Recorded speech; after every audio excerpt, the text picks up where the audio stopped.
All right, so Proverbs conclusion, and one of the things I don't ever like to just kind of stop at the end of a book or something like that. It feels abrupt to me. Maybe it doesn't matter to you, but for me, I like to kind of circle back and say, okay, what have we looked at? What have we learned? What's the big picture? So we've been going verse by verse through the book, and you kind of go with a magnifying glass, looking at particular verses and things like that. And sometimes it's good to zoom out and try to put a bow on things and wrap it up. And so what I wanted to do is go over just some general stuff, talk about some themes, and then do what I would like to maybe think of as a highlight kind of reel of about 25, 30 verses. And perhaps you've got others that you want to mention and revel in, because it's fun to revel even at this early in the morning. So just remind you, first of all, Proverbs. What is a proverb? A proverb is not a promise, but a pithy or short statement about how God made the world and how it normally works. So these are general principles on how things go most of the time in God's created order, if that makes any sense. So we've talked about that. Proverbs primarily written by Solomon, with contributions from a couple other guys. It's 915 verses, 31 chapters, and it blends what's called poetic parallelism.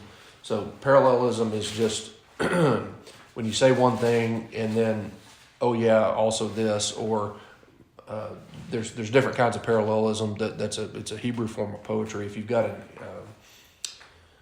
study Bible, it'll talk about this or whatever. And I haven't spent a lot of time talking about kind of some of the literary structures and stuff like that, because it doesn't come over in English as well. But there's what's called antithetical parallelism. Well, there's this, and then here's the opposite side of that. There's one that's like almost a plus A2 kind of thing.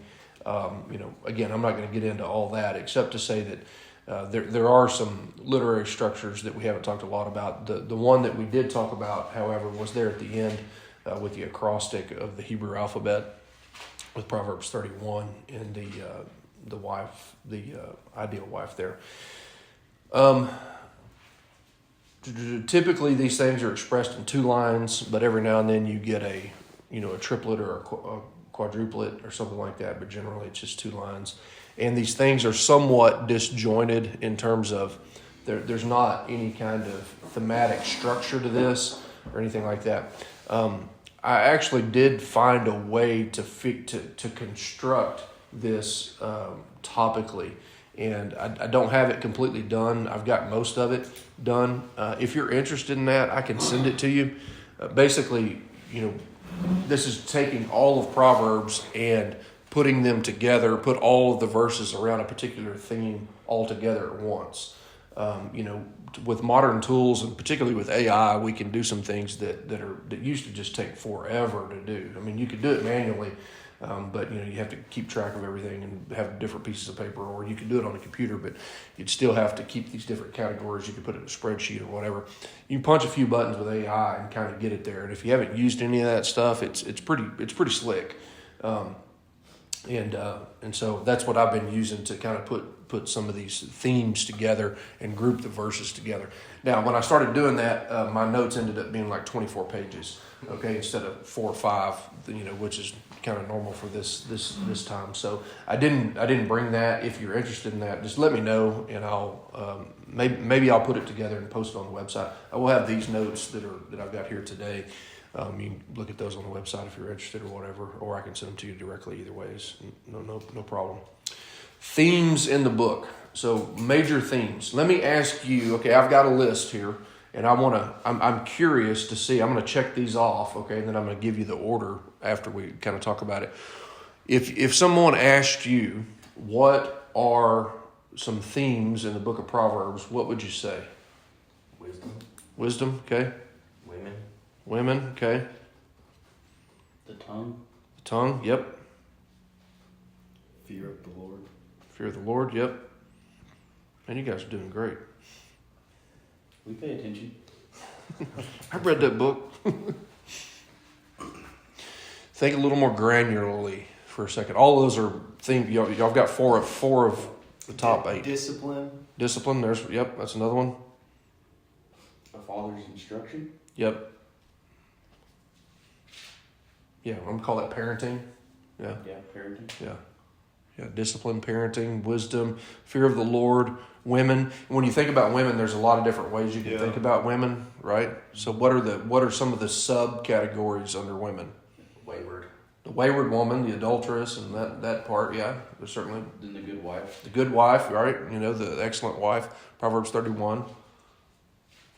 There's two others that are maybe not be as clear. One would be a mother's advice or respecting your mother or something along those lines, right? Kind of falls into that parenting category. Yeah, it can. Yeah, and there's bleed over in some of these things, right? Some of these verses have, go on more than one. Another one is, and this is a bleed over category, wisdom as personified as a woman. So instead of pursuing the adulterous woman or the wayward woman who pursues the man like a spider that catches her in his web, kind of thing, instead we should pursue Lady Wisdom, right? That's one of the ideas in the book of Proverbs is that she should be pursued and wooed in the same kind of way and treasured in that way. Yeah. Anything else you can think of offhand? There's definitely like a lot of business. Yeah, that's right. Commerce and just kind of dealing with one another in those aspects. Yeah, and that I don't have it listed that way, but you're right. Yeah, there's you could talk about it in terms of leadership or business. There's a lot in there about work ethic.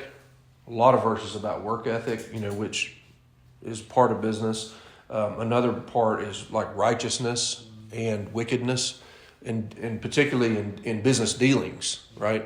And Proverbs kind of sets the context for some of that. And so both of those are things that I've got listed as well. Okay. There's only one other that I've got listed that think about the opposite of wisdom. Foolishness. Oh yeah. Yeah, the moron, the idiot, the fool. Yeah. Yeah, the fool, or another word that's used not as often, but another one that is the scoffer, right? Yeah, that guy, right? Just puffs his mouth at stupid, freaking idiot, that guy.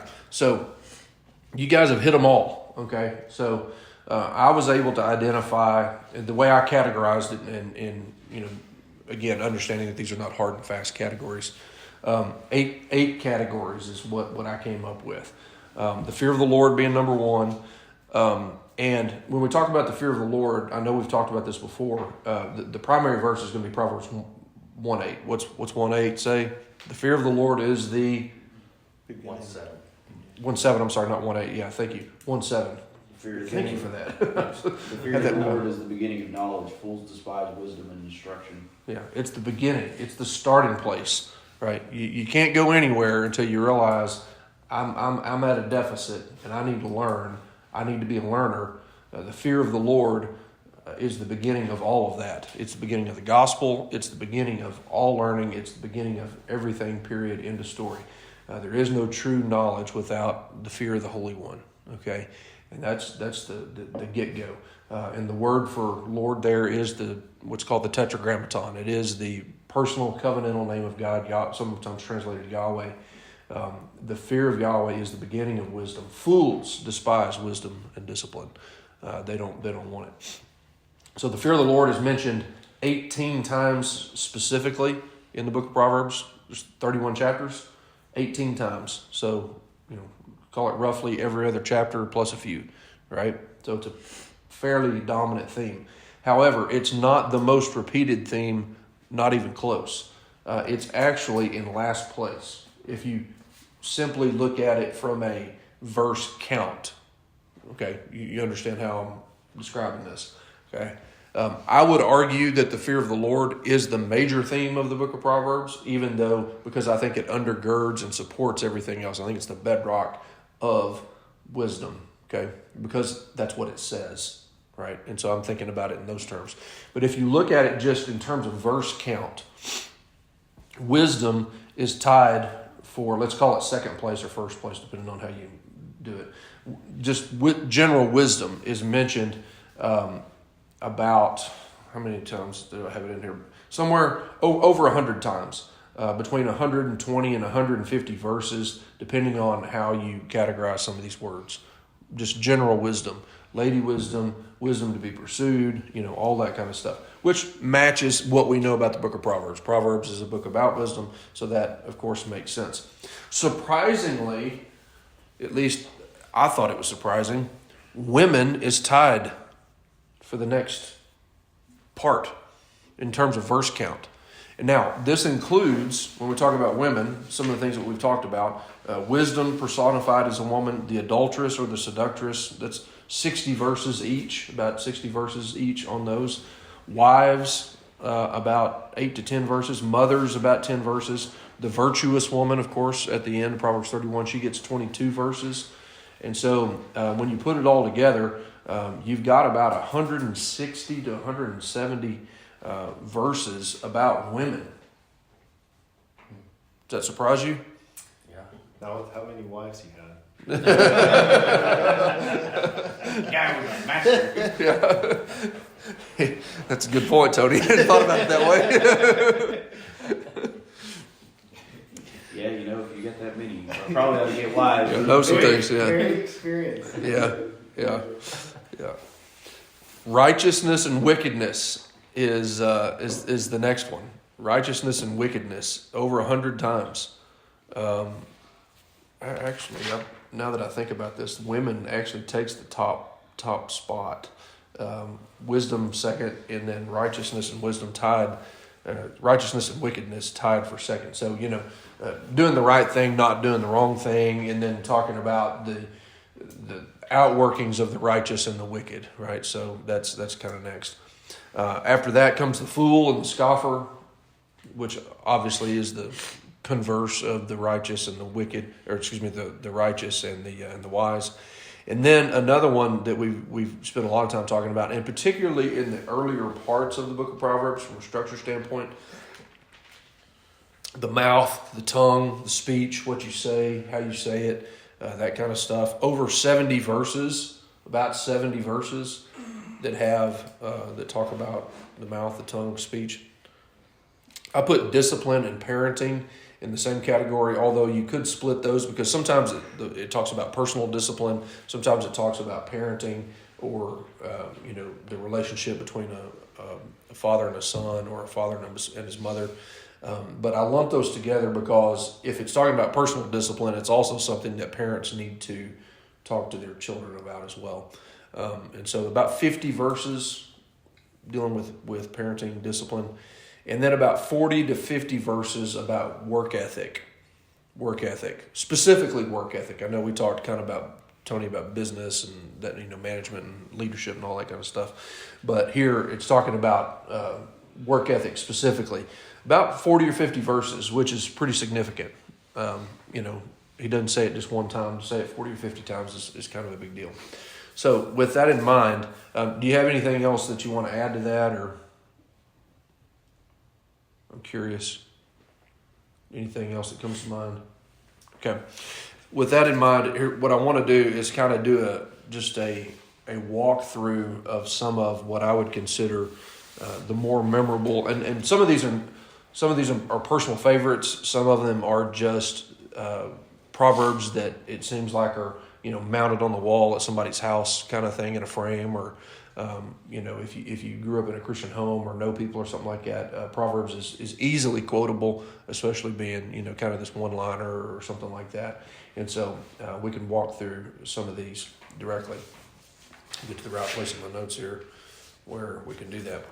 So the first one we've already mentioned, Proverbs 1:7, not 1:8, sorry, 1:7. The fear of the Lord is the beginning of knowledge. Fools despise wisdom and discipline. Proverbs 3, 5, and 6. Anybody got that one offhand? Did you know that one? Proverbs 3, 5, and 6. Trust in the Lord with all your heart. Lean not on your own understanding. In all your ways acknowledge Him, and He will direct your paths. Right? What's that talking about? It's giving the general principle that if you trust the Lord, do what you're supposed to do, that life, and you don't, and you're not just leaning on your own wisdom or the world's wisdom, what normally happens? Well, God's there and He'll direct your path, and things generally turn out better than if you had gone the other way. We could sit here all morning and talk about the consequences of bad behavior and the negative consequences of sin and how death reigns when people do dumb stuff, right? This is simply saying that if you trust in the Lord with all your heart, like if He says to do something, do it. If He says don't do something, just believe Him. Dadgummit, quit making it so hard. It's really that simple. Trust in the Lord with all your heart. Don't be half-hearted about it. Like, give in to this. Give in to the wooing of God, and don't lean on your own understanding. In all your ways, acknowledge Him. Whatever you do, what does Paul say? Whatever you do, whether you eat or drink, whatever you do, do it to the glory of God. In all your ways, if you're driving a nail or driving a truck, right? In all your ways, acknowledge Him. Be cognizant of His presence and what's going on. Work Christianly. Live Christianly in all your ways, everything that you do, and He will direct your path, right? So that you're not lost and flying blind and just going about. If you want wisdom, what should you do? Ask for it. Trust the Lord, right? So Proverbs 3, 5, and 6, probably one of the most quoted Proverbs that I'm aware of. 4, 7, the beginning of wisdom is acquire wisdom, and with all your acquiring, acquire understanding. So this one's not so quotable or memorable as much as it is thematic of the book of Proverbs. Get it. Do whatever you got to do. Get it. With all your acquiring, acquire understanding. I thought that was kind of funny. With all your searching, search. With all your getting, go to the getting place and get some wisdom. Where do you go? Well, you go to the city gates where the wise are, where the elders are, and we've looked at those verses before. That dang getting place. That getting place. Get to the getting place, man. Get there, stay there, camp out there, and get wisdom, whatever you got to do. Well, there'll be another verse in here that talks about that. And I'm just going in order, okay? I'm not going thematically, so I'm going in order. 6:6, Proverbs 6:6. This one's a fun one. Go to the ant, O sluggard. Remember the sluggard? What's he do? I didn't put this one. But he turns on his bed. He's like that hot dog on a hot dog roller. He never gets up. He's just there all day. Getting warm and cozy. He says there's a lion outside. He's always got an excuse why he can't go to work. There's always a problem. The sluggard, the slack hand. I give my kids a hard time. If they sleep in or something. Get up, you sluggard. My father-in-law would say, "Take up thy bed and walk." Arise, take up thy mat and walk. You slack ass dog. Yeah, get after it, boy. We got my dad always, daylight's burning, right?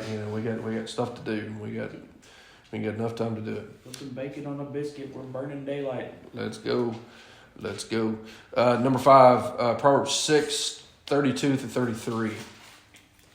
This is not oft quoted, but is very informative, a little funny, and real sobering all at the same time. The one who commits adultery with a woman is lacking a heart of wisdom, and he who would destroy his own soul does it. Wounds and disgrace he will find, and his reproach will not be blotted out. Your translation may say, not that he is lacking a heart of wisdom, but that he's stupid.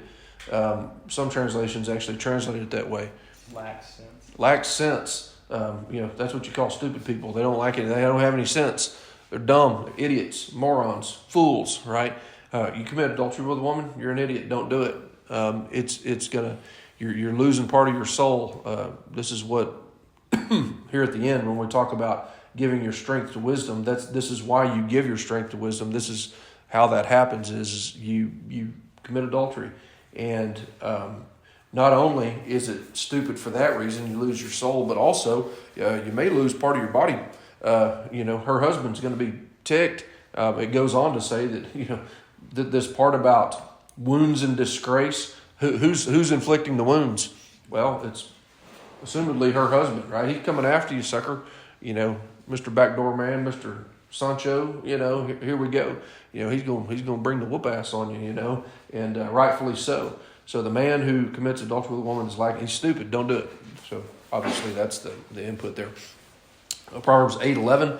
Wisdom. She is better than pearls, and all desirable things cannot compare with her. There's no other comparison. There's not anything better. Another proverb would say, do whatever you got to do, get it.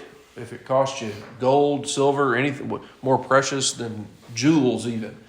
There are lots of verses that say things to this effect. Better than pearls, better than desirable things. Your translation may actually say jewels or something like that. 9:10. Again, this is picking up on the theme of the fear of the Lord. The fear of the Lord is the beginning of wisdom, a repeat of 1:7, and knowledge of the Holy One is understanding. If you want to be wise, if you want to be smart, if you want to make sense of the world, your theology, having an understanding of who God is and what He is about, is absolutely paramount. It is primary. It is not secondary. It used to be said that theology was the queen of the sciences. Okay, what does that mean? It means that before you understand biology, earth science, even mathematics, that you needed to have a right understanding of your God and your place in the world. Theology, anthropology, your sin, all the rest of that. So the fear of the Lord is beginning of wisdom, and the knowledge of the Holy One is understanding. If you want to get your head right, you got to understand where it all came from to start with, before you can ever move on and understand anything else. That's kind of a repeat of when we just read about the Lord will make straight your paths. That's right.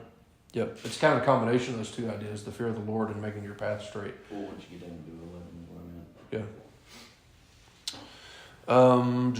Yeah. Proverbs 10:1.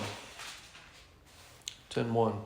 A wise son makes a father glad, but a foolish son is a grief to his mother. Right? Don't break your mama's heart. Right? Don't be that kid. You need to, and if you got kids, you need to teach them to respect mom, and understand. A wise son makes his father glad. They need to have a certain amount of, how do I say this? Shame and guilt are not always bad, right? Shame and guilt are not always bad.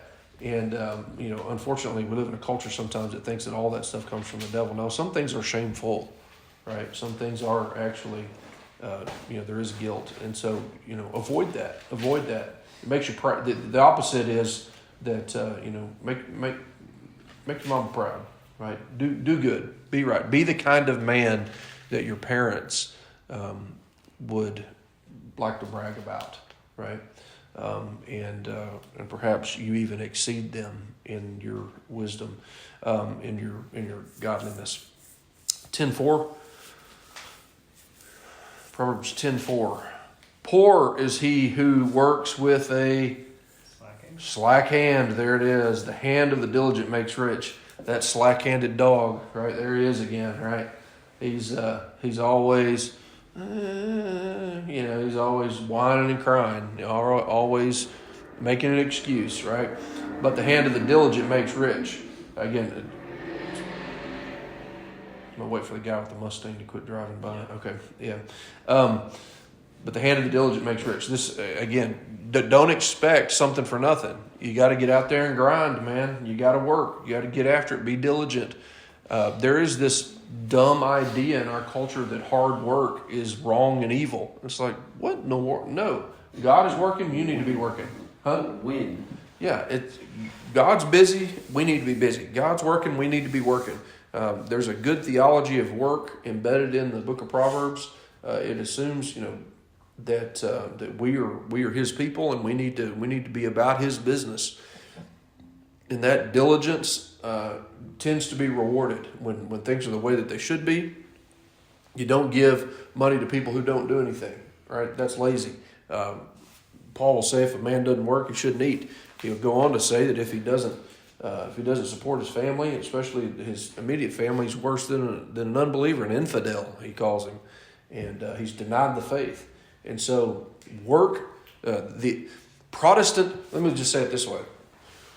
The Christian West was built on, quote, the Protestant work ethic. Protestants believed, the guys that came over to this country believed in working hard, really, really hard. And that was a good thing. My kids get this dumb stuff from people who claim to be spiritual all the time.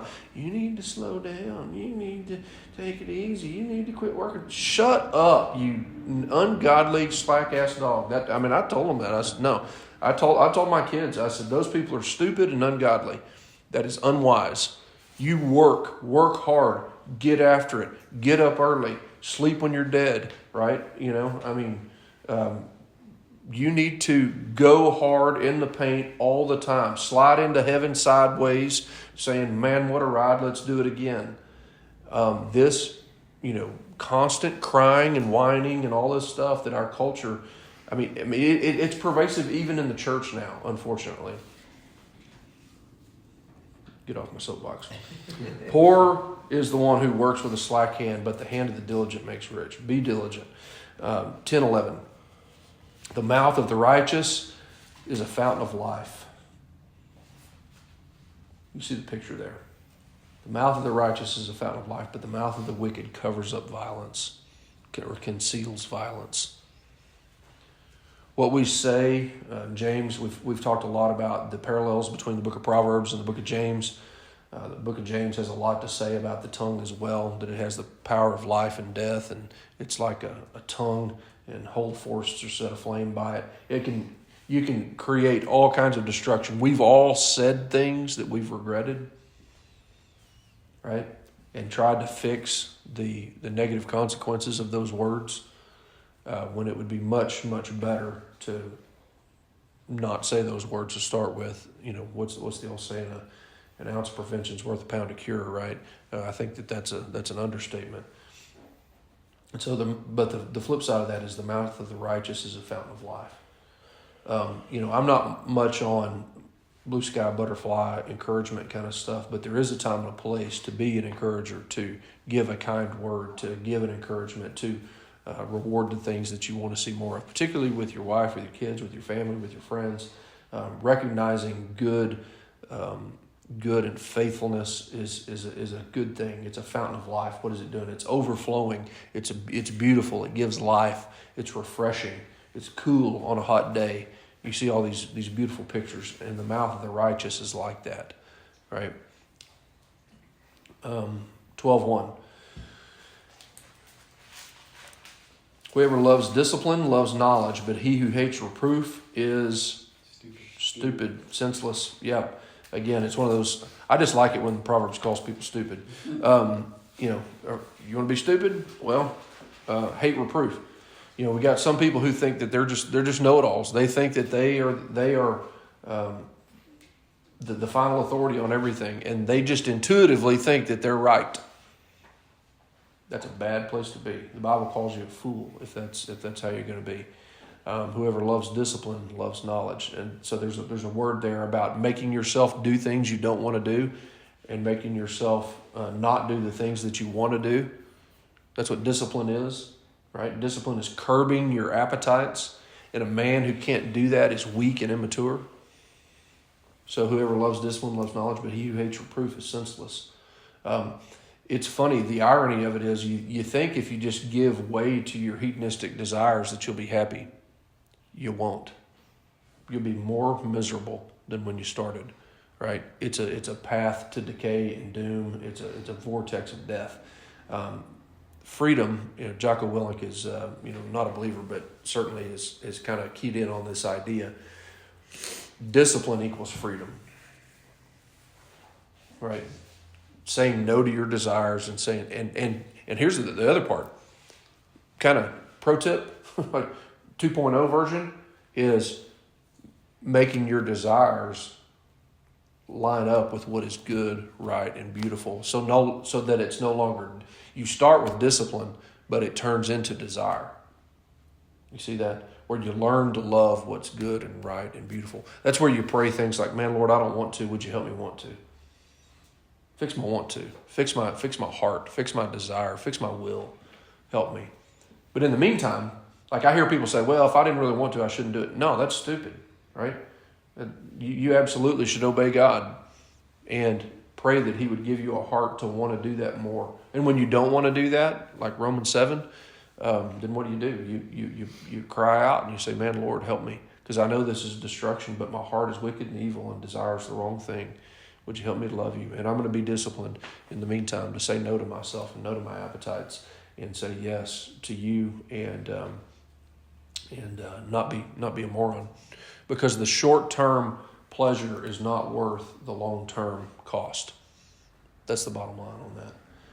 And the opposite is also true. The short-term pain is worth the long-term glory. Becoming the man that you need to become. And this is why, by the way, let's pause here for just a second. This is why there are guys sometimes in the church that never, they look the same that they did 20 years ago. They don't grow. Maybe they show up, whatever. I mean, that's something, right? But this is why you get these guys who are just stale and never move forward. That's not okay. It's not okay for the Christian man not to be growing and not to be moving forward. He needs to be constantly pursuing. It's kind of like that Lexus commercial, right? It's the relentless pursuit of perfection. Relentless pursuit of perfection. Like I'm doing this with vigor and with stamina. By God's grace and by the Spirit that He's given me, I'm going to do this. I'm going to love discipline. Notice the language there. Who loves discipline? That seems counterintuitive, doesn't it? Because discipline by its nature means I'm making myself do something I don't want to do. But what he understands is that discipline brings the freedom. We could talk about lots of different areas here, and I don't want to camp out too long on this because I know we've got a lot of verses to get to. But this shows up in a lot of different ways. We've already kind of talked about work ethic. It talks about being intentional about your parenting and about your marriage, about your grandparenting. It means paying attention to your health, right? That's one that I've tried to kind of lock down here recently. I've been working on that. It's like, man, good grief, I'm just too freaking fat. I need to quit eating what I'm eating, and I need to, and I did, and I have, and 15 pounds later, I still got another 15 I got to go, but it's like this path that I'm on does not end well, right? And so I got to fix this. Another one for me personally was learning how to read. And you know what I mean when I say that. I wasn't illiterate technically. I knew how to read. Like I hooked on phonics worked for me kind of thing. I knew how to read, but I wasn't a reader, and I wasn't. I certainly didn't enjoy it, and I when I was in college, I had to read tens of thousands of pages, and now it's one of those things where in my late 40s, I'm finally at a place where I can read what I would consider somewhat competently. Something I should have mastered when I was in high school, right? 30 years ago. It took me that long to get to a place where I can read fast and well and actually be skilled.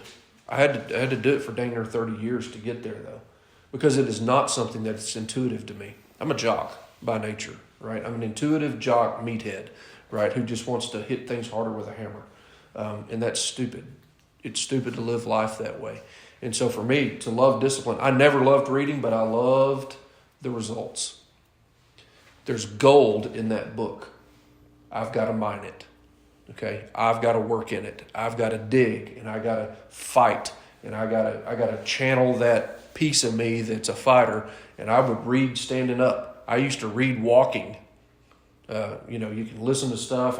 And to this day, I will, if I can get an Audible book, I will buy the Audible book and the hardcover book and the digital one, all three, and do them all at the same time sometimes to try to get it in me, because I'm that hard-headed and that much of a knucklehead. Discipline. I love the discipline of it, though, because what happens? What's the goal? I become the man that I want to be, that God's made me to be. I can't get there any other way. There's no other way of getting there. There's not another way out. There's not a shortcut. There's not a hack, right? It doesn't exist.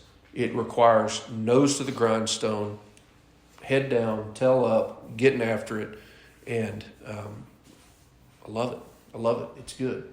I remember Jocko talking about, I love the squat rack. It's like, I've been on that rack for 25 years. I love the pain. The pain is your friend.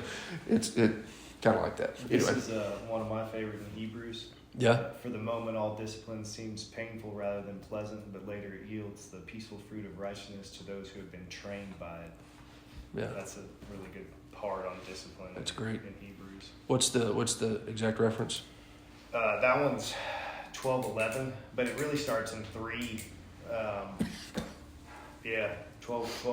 3 through 11, essentially.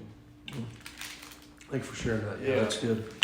That's good. Those who have been trained by discipline. Yeah. You train yourself to be disciplined, but the discipline is the thing training you, right? It's a great one. Yeah, it's a good Old Testament to New Testament Mhm. crossover. Yeah. Yeah. 13:24. I think the King Jimmy says, "Spare the rod, spoil the child." The newer translation says, "He who holds back the rod from his son hates his son, but he who loves him disciplines him diligently." Of course, we always want to give the disclaimer, right, about abusing your kids and not beating them and all that kind of stuff. That's not a good thing. Discipline tends to, and I remember, Tony, you distinctly talking about this. It tends to go to one of two ditches, right? It either tends to go too much or not enough, or way overboard and non-existent. And in our culture, which is the general ditch that people go to? Overboard? In some cases. I'm shocked that you say that. Probably not enough. Yeah. Lack of. Yeah, there are certainly instances where people over-discipline their kids, right? There are absolutely situations where there's abusive, ungodly, sorry dogs that ought to, they need some discipline is really what needs to happen. Absolutely. But as a culture, we're an undisciplined culture for the most part, right? Go ask any football coach. Go ask anybody that's dealing with the public right now. And I mean, I talked to a guy yesterday that, he just ran 3 guys off at work because he's like, you know what? They're causing me more problems than they're fixing. Like, it actually would be better to just not have them here, right? But the lack of discipline in the home is showing up in the workforce, right? I don't want to go to work today because work is bad. I should be able to stay home, I need a mental health day. Yeah, it's just all of that stuff, right? And so it's the dad's job to bring discipline and order, and you need to be on the same page with your wife and all that kind of stuff. If you're constantly fighting each other, that's not a good thing. But here's the thing: you love your kids. If you genuinely love your kids, then what are you going to do? You're going to help them avoid the pain of life that they don't have to experience unnecessarily.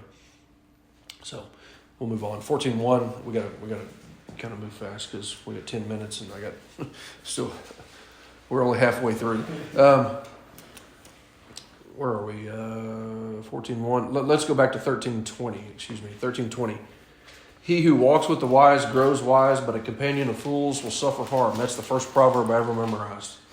He who walks with the wise grows wise, but a companion of fools suffers harm. This has to do with who you hang out with. You become like the people that you're with, right? It's a general principle that your mother probably talked to you a different way. She probably said, what? Don't run around with them, it'll get you in trouble. Yeah, don't run around with those boys. Yeah. If you run with dogs, you're gonna have fleas. That kind of thing. So you get the point there. It also, the flip side of it is, if you want to be wise, he who walks with the wise grows wise. Pick your friends. Your friends don't pick you. That's what we've told our kids.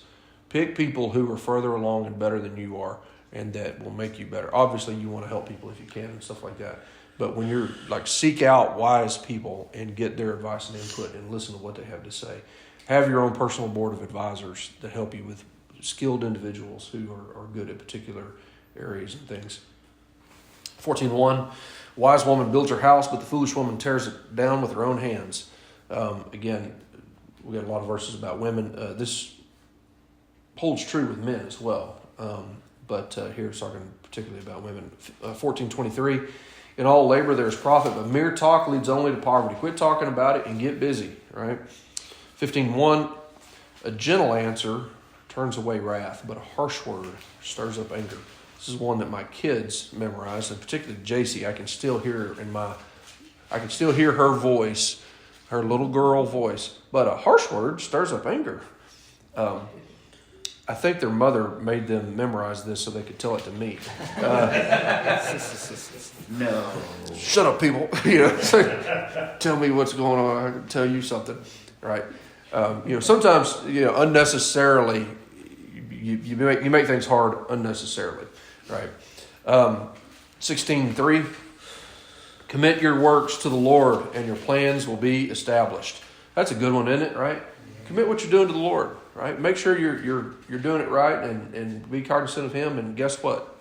A lot of times things work out well when you do that.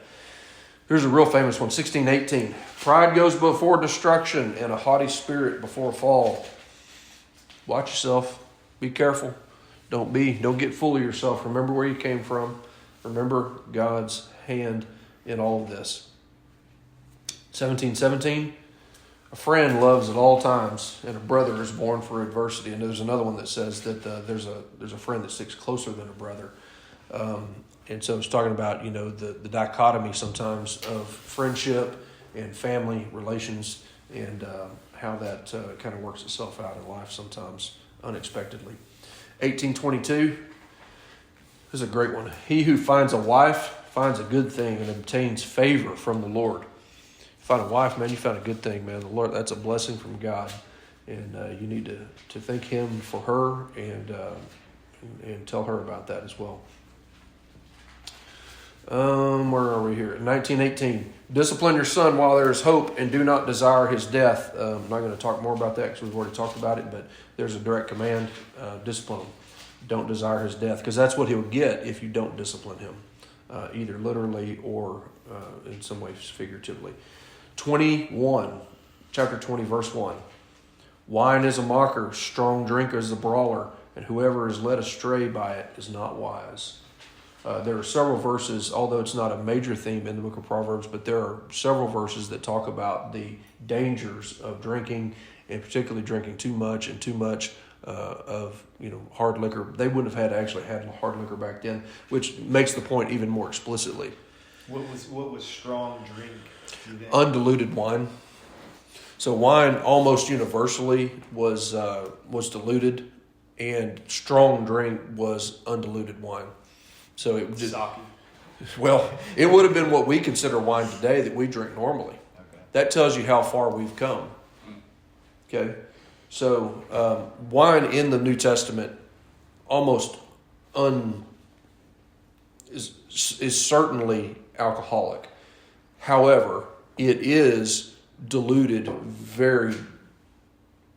a lot, right? So modern wine, about 13% alcohol or something like that. That would be considered strong drink.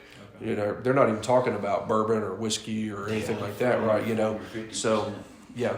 So that would be a novel concept. So there's a very, very strong, and I want to be clear about this, okay? Coming from a guy who likes to drink a little bourbon, okay? Men, be careful. You absolutely be careful. And guys tend to give each other a lot of slack on this, okay? Christian men, while I'm not a teetotaler, and I think teetotalism has its roots in feminism and has all kinds of problems, that being said, that does not take away from the very strong, what's the word I'm looking for, danger sign about drinking. And if you can't handle it, you don't need to.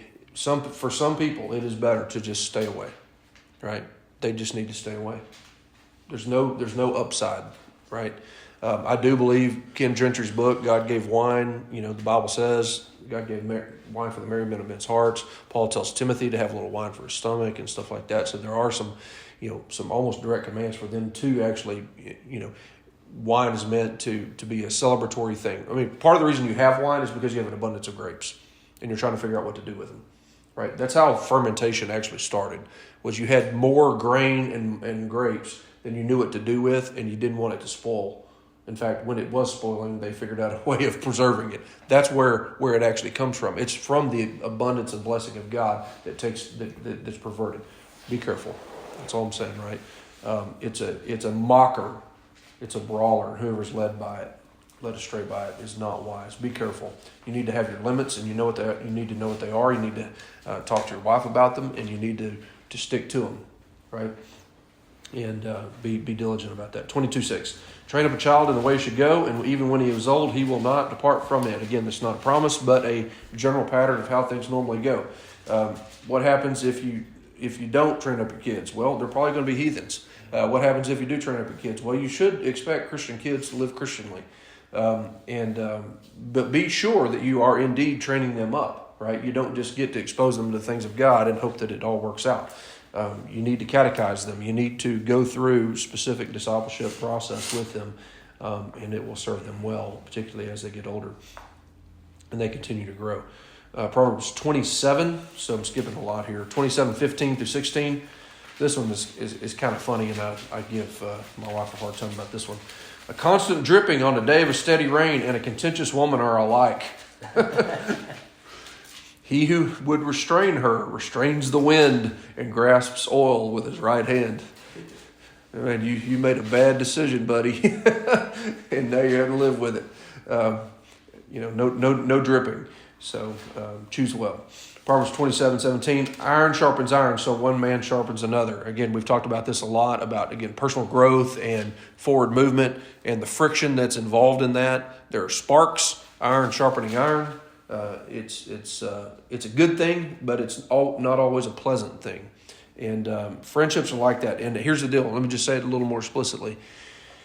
If you stick together long enough, you will have disagreements and rubs with people. Okay? That will happen. And what I would suggest to you, instead of cutting those people off immediately, is try to work through it. Right? There's a Christian way of doing that, and that's a good thing. It's not a bad thing, right? And no doubt, I say stuff that rubs people the wrong way sometimes, and sometimes I need somebody to rub on me the wrong way sometimes. That's okay, right? That's a good thing. I need to see that. And criticism is not necessarily a bad thing, even if the source is not good, right? You need to consider it. And so iron sharpens iron, so one man another. We could talk about intentional discipleship relationships and all that kind of stuff, but it's just the general principle that to get better, to become more effective, you have to endure some discipline, some friction, some heat, some sparks. Probably going to fly relationally. 28:13. He who conceals his transgressions will not prosper, but he who confesses and forsakes them will receive compassion. Don't lie, don't cheat, don't steal, don't hide it. You know what you did, right? Just get it out there in the open. Repent often and quickly. Quickly and often, right? Get it out and get on with it, right? This is just normal Christian living kind of stuff that people make a big deal out of. Don't get hung up on that. Don't conceal it, right? This is one of the things that guys do. They try to, I'm going to keep it in my... No, just get it out in the open, man, and move on, right? It's not, doesn't have to become this big deal. You don't need therapy. You know what you need? The Bible. You need God. You need Christian brothers. You need confession. You need repentance. That's what you need. You don't need to go spend thousands of dollars listening to somebody tell you their problems. Proverbs 31:3. Don't give your strength to women. Don't do it. Right? This is, again, primarily a prohibition against adultery, but I would suggest to you it's probably more than that as well. And we talked a lot about feminism and stuff like that a couple weeks ago. And then 31:30. Charm is deceitful. Beauty is vain, but a woman who fears the Lord, she shall be praised. Beautiful verse to end on. That wonderful woman who loves the Lord and is committed to Him. So that's the book of Proverbs. At 7 o'clock on the money. Father, thank you for your word and the wisdom it provides. Help us to be doers of your word, not just hearers. For Christ and His covenant for 1,000 years, by the work of the Spirit. In Jesus' name, amen.